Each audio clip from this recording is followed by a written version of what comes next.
Pagi baik saudara, senang sekali saya Priska Birahi kembali menemani Anda di Berita Ambon. Sejumlah informasi telah dirangkum oleh tim redaksi kami untuk Anda dan berikut berita utamanya. Protes pembangunan jalan kampung dua kelompok warga dusun Wailapia, Maluku Tengah nyaris bentrok. Gerakan pangan murah di Seram bagian barat diserbu warga. Terdampak kemarau panjang, tanaman cabai di Telaga Kodok, Maluku Tengah rusak.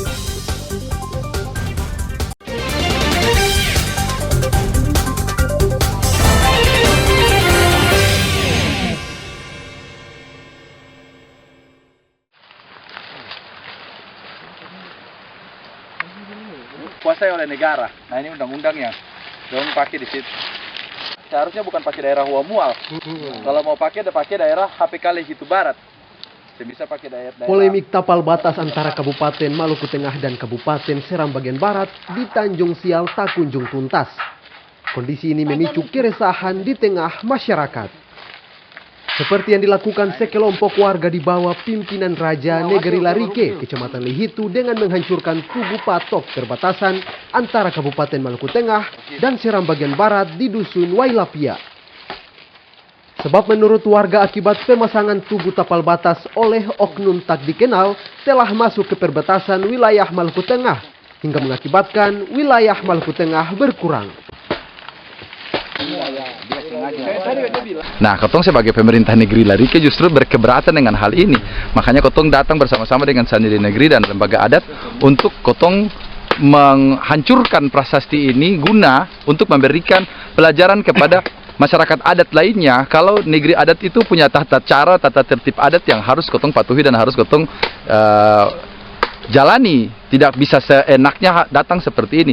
Dalam HPK ini kan yang dikuasai adalah daerah Huamual. Padahal Kotong tahu betul kalau daerah Waiputi dan Wailapia, apalagi secara umum Tanjung Sial bagian depan ini, itu dikuasai oleh Lehitu dan Lehitu Barat. Kabupaten Maluku Tengah bukan masuk ke wilayahnya sebelah. Kalau HPK-nya adalah HPK Lehitu Barat, maka silahkan saja karena dikuasai oleh wilayah Maluku Tengah. Tapi kalau HPK Huamual, tidak bisa. Itu waktu kemarin beta bilang itu, maksudnya beta bilang kalau umpamanya ini bukan batas, silakan saja. Tapi kalau batas itu saya bisa tentu, belum bisa tentukan batas. Batas itu kewenangan di Larike. Kita bilang begitu. Warga meminta persoalan tapal batas segera dituntaskan oleh pemerintah pusat agar tidak mengganggu keamanan dan ketertiban di perbatasan kedua wilayah. Warga juga diminta menahan diri dan menyerahkan penyelesaian tapal batas kepada pemerintah untuk diputuskan secara adil dan transparan. Tim Liputan melaporkan dari Maluku Tengah dan Seram bagian barat.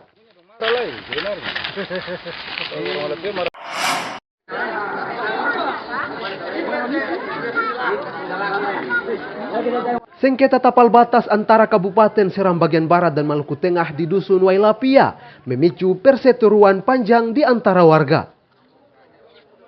Antara lain penolakan terhadap pembangunan jalan raya di Dusun Wailapia karena perbedaan kepentingan. Warga tidak setuju dengan rencana pembangunan fasilitas umum di tanah warga karena merusak pertanian milik warga.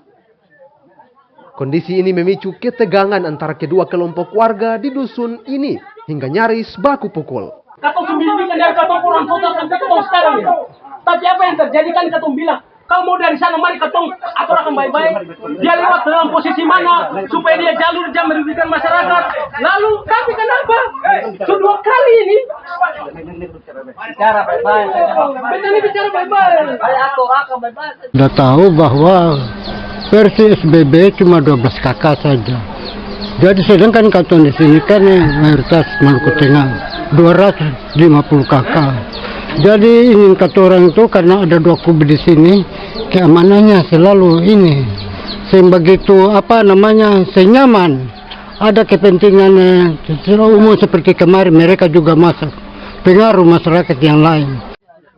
Agar warga segera damai, pemerintah didesak turun tangan menuntaskan konflik tapal dan proyek jalan. Akibat penolakan warga, rencana pembangunan jalan raya lintas Pulau Seram terganggu. Tim Liputan melaporkan dari Seram bagian barat dan Maluku Tengah. persatuan itu model mana. Tapi kalau orang lepas tangan, sama mau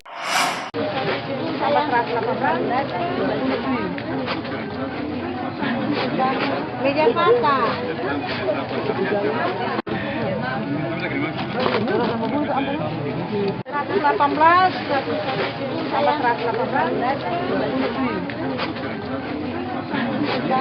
Meja kata. Warga Kota Piru Kabupaten Seram bagian Barat mengantre sembako murah yang digelar pemerintah daerah Kabupaten Seram bagian Barat dalam gerakan pangan murah. Seperti pasar murah yang digelar di lapangan Tugu Inaama Desa Piru, Kecamatan Seram Barat, Kabupaten Seram bagian Barat. Kesempatan ini tidak disia-siakan oleh warga hingga antrean dan berdesak-desakan tidak terelakkan. Pasalnya, di pasar murah disediakan sejumlah bahan pokok seperti beras, telur, gula pasir, hingga minyak goreng dengan harga relatif terjangkau dari toko, swalayan, serta pasar tradisional. Seperti beras premium ukuran 5 kg dijual Rp59.000 per karung. Dibanding di toko, swalayan, serta pasar tradisional Rp75.000 per karung. Sedangkan telur per butir dijual Rp2.000 dari Rp2.200 per butir di toko, swalayan, serta pasar tradisional. Begitu juga minyak goreng dijual Rp16.000 per liter dari Rp20.000 per liter di toko, swalayan, serta pasar tradisional. Gula pasir juga dijual murah Rp17.000 per kilogram dari Rp20.000 per kilogram di toko, swalayan, serta pasar tradisional. Dengan adanya beras murah nih katong bisa beli sampai 3 karung. Kalau ini beli di toko berapa? Di toko 75 abang. Kalau di sini beli berapa? Di sini 59.000. Jadi merasa sangat terbantu ya.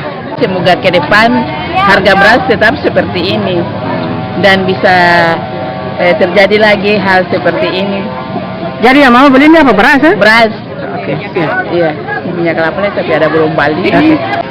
Ya insya Allah, jadi setelah di sini di Piru ini nanti kita akan laksanakan juga di Taniwel dan Taniwel Timur insya Allah. Jalan Nataru pasti, jalan itu kita akan gelar lagi pasar murah. Bahkan tidak hanya Dinas Ketahanan Pangan, Perindak pun akan turun dalam rangka gerakan pangan murah ini.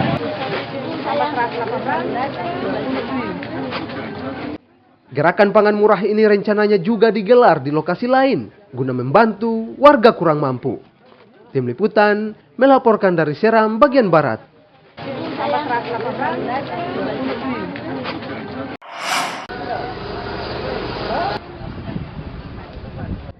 Harga cabai rawit di Kota Ambon masih mahal.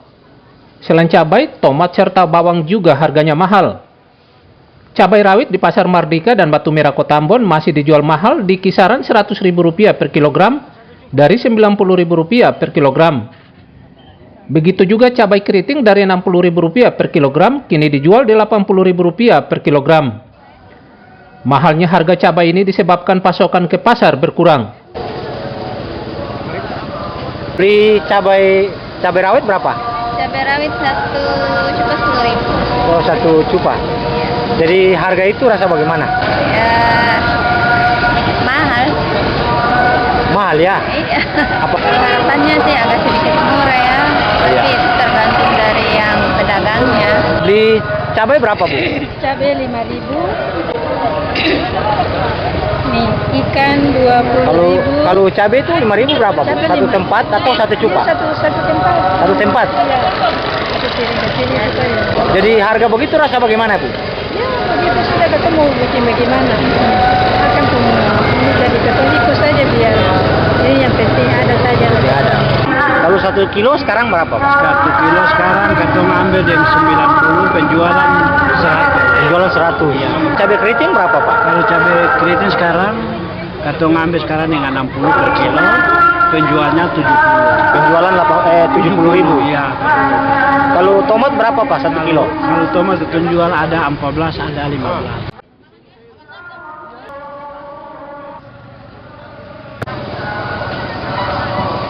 Selain cabai, harga tomat juga naik mulai dari Rp10.000 per kilogram, kini naik Rp15.000 per kilogram. Bumbu dapur jenis bawang merah juga ikut naik dari Rp30.000 per kilogram, kini Rp32.000 per kilogram. Sedangkan bawang putih naik dari Rp30.000 per kilogram menjadi Rp40.000 per kilogram. Pemerintah didesak menurunkan harga bumbu dapur agar tidak memberatkan warga apalagi menjelang Natal. Muhammad Sarul Sunet melaporkan dari Ambon.